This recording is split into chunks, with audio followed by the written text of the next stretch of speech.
ভালোবেসে রান্না করতে চাইলাম এক জিনিস, রান্না করে ফেললাম আরেক জিনিস। তো হ্যালো সবাইকে, আপনারা সবাই কেমন আছেন? আশা করি আপনারা সবাই ভালো আছেন।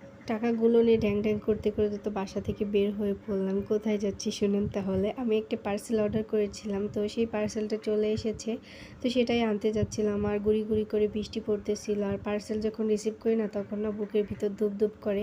কারণটা এক্ষুনি বলতেছি। কারণটা হচ্ছে কি, এই যুগে এসেও যে আমি অনলাইন থেকে কোনো কিছু কিনতে পারবো, মানে ভালো কিছু কিনতে পারবো, এটা কল্পনার বাইরে এক প্রকার। তো আলহামদুলিল্লাহ বারবার জিতে যাচ্ছি, প্রতারণার যুগে এসেও বারবার জিতে যাচ্ছি। এইটা দেখে না নিজের কাছে অনেক শান্তি লাগে। তো আমার ছেলের জন্য একটা ব্রেসলেট অর্ডার করেছিলাম।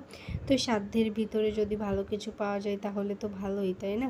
তো আমাদের বাজারে এরকমটা বানানোর জন্য আমি গিয়েছিলাম, ওইখানে হচ্ছে এরকম সেম পাওয়া যাবে না বা বানাইতে পারবো না। তো অনলাইন ঘাটাঘাটির পর হচ্ছে আমি দেখলাম এরকম ব্রেসলেট, আর আমার ছেলেরও খুব পছন্দ হয়েছিল। তো আমি এই পেজটা থেকে নিয়েছিলাম। পেজটা আমার স্ক্রিনে আমি মেনশন করে দিলাম, আপনারা কেউ চাইলে নিতে পারেন। আর আপনারা ভাইবেন না যে এটা কোনো প্রমোশন ভিডিও, এটা কোনো প্রমোশন ভিডিও না। ওনারা আমাকে কোনো টাকা পয়সা কিছুই দেয়নি, জাস্ট আমার ভালো লাগলো তাই হচ্ছে আমি আপনাদের সাথে শেয়ার করলাম আমার ভালো লাগাটা আর কি।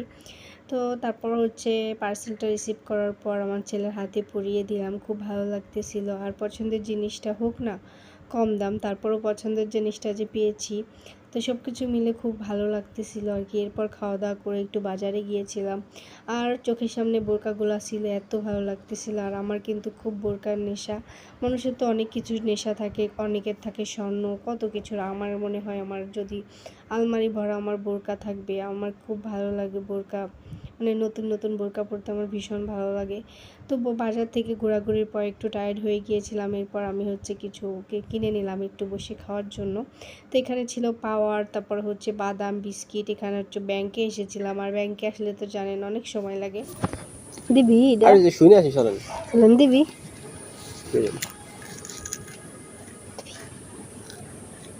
দে, দিবি না, দিবি না। কি বলবো আপনাদেরকে, আমার না বাচ্চামো করার স্বভাবটা এখনও যায়নি, যতই বড় হয়ে যায় না কেন। এই বাচ্চাটাকে পেয়ে আমি তোর কাছে চাচ্ছিলাম এক প্রকার, দিবি আমাকে, দিবি আমাকে, দেন। আমার ভীষণ ভালো লাগে এরকম করতে। এরপর হচ্ছে সন্ধ্যাবেলা আমার মন চাচ্ছিল কিছু একটা খাবো, কিছু একটা খাবো। দেখলাম আমার আব্বু পাঙ্গাস মাছ কিনে নিয়ে এসেছে। তো পাঙ্গাস মাছ আবার আমার খুবই ফেভারিট, মানে খুব ভালো লাগে আর কি। এরপর হচ্ছে এখানে আমি বেশি করে লেবু দিয়ে পাঙ্গাস মাছটা ধুয়ে নিচ্ছিলাম, যাতে পাঙ্গাস মাছের যে এক্সট্রা একটা ফ্লেভার থাকে ওটা যেন চলে যায়। তো খুব ভালো করে আমি কয়েকবার ধুয়ে নিলাম।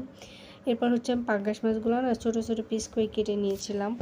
গিয়েছিলাম একটা রেসিপি করতে, তার ভিতরে যে আরেকটা রেসিপির ভিতর ঢুকে যাব আমি তো ভাবতেই পারিনি। আমি ভেবেছিলাম যে পাঙ্গাস মাছ ছোটো ছোটো পিস করে কেটে নিয়েছি, এখন হচ্ছে আমি পুঁই শাক দিয়ে খুব ভালো করে একটা মানে ভর্তা বানাবো, কিন্তু দেখেন আমি কি করে ফেললাম। তো এখানে হচ্ছে আমি লেবু দিয়ে 2-3 বার ধুয়ে নিলাম, আর পেঁয়াজ মরিচগুলো হচ্ছে ব্লেন্ডারে সুন্দর করে হচ্ছে মিহি করে বেটে নিলাম। এখন হচ্ছে সব কিছু সুন্দর করে মাখিয়ে নিব, মানে কাঁচা সব কিছুই তো এখানে কাঁচা আছে। সব কিছু তেল মরিচ পেঁয়াজ রসুন ঝাল সব কিছু আমি পরিমাণ মতো দিয়ে মাছগুলোর সাথে হাতের সাহায্যে খুব ভালো করে মেখে নেব।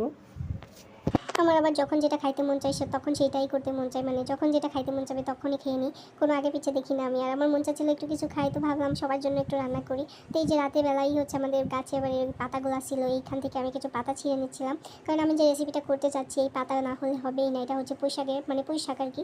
তো এখান থেকে আমি দেখে দেখে বড় সাইজের পাতাগুলো নিয়ে নিচ্ছিলাম। এই যে আমি অনেকগুলা পাতা নিয়ে নিলাম। এখন হচ্ছে পাতাগুলো খুব ভালো করে পানিতে আমি ধুয়ে নিব। এই যে দেখেন কি নকনকে, মানে এক প্রকার মানে দেখতে ইচ্ছা করতেছিল। পাতাগুলো খুব তরতাজা ছিল আর কি।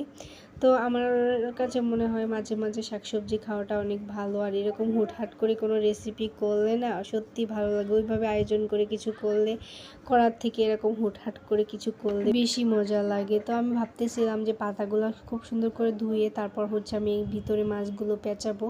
তো যেই কথা সেই কাজ, আমি পাতাগুলো খুব সুন্দর করে ধুয়ে নিয়েছি। এখন হচ্ছে প্লেটে করে পাতাগুলো বিছিয়ে নিলাম। এরপর হচ্ছে আমি মাছগুলো দিয়ে নিচ্ছিলাম।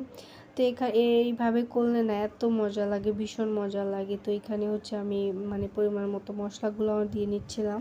তো রান্নার ভিতরে একটা কথা দেখে রাখি, আপনি যদি আমার ভিডিও ফেসবুক থেকে দেখে থাকেন তাহলে প্লিজ আমার ফেসবুকটা ফলো করবেন, আর যদি আমার ইউটিউব থেকে দেখে থাকেন তাহলে আমার চ্যানেলটি সাবস্ক্রাইব করবেন। আমি মাঝে মাঝে কিছু ভিডিও আপলোড করি, আপনাদের সাথে শেয়ার করতে আমার ভীষণ ভালো লাগে। তো আশা করি আমার ভিডিওটা আপনাদের কাছে ভালো লেগেছে। তো এই যে দেখেন আমি কি করতে যে কি করে ফেললাম। তো আমি যখন পাতা দিয়ে বাঁধতেছিলাম তখন মনে হচ্ছিল যে এই পাতা দিয়ে হবে না, লাগবে হচ্ছে লাউ পাতা, তাহলে সব থেকে ভালো হবে। তো আমি আর কি করবো, এইভাবে হচ্ছে খুব সুন্দর মতো কষিয়ে আমি হচ্ছে পাতাগুলো দিয়ে রান্না করে ফেললাম, মানে শাকগুলা দিয়ে রান্না করে ফেললাম। তারপরও আলহামদুলিল্লাহ আলহামদুলিল্লাহ এত মজা হয়েছিল, আপনাদের কি বলবো, যদি খাওয়াইতে পারতাম। কালারটা দেখে বুঝে নেবেন। তো সবাই ভালো থাকবেন, আমাদের জন্য দোয়া করবেন। আল্লাহ হাফিজ।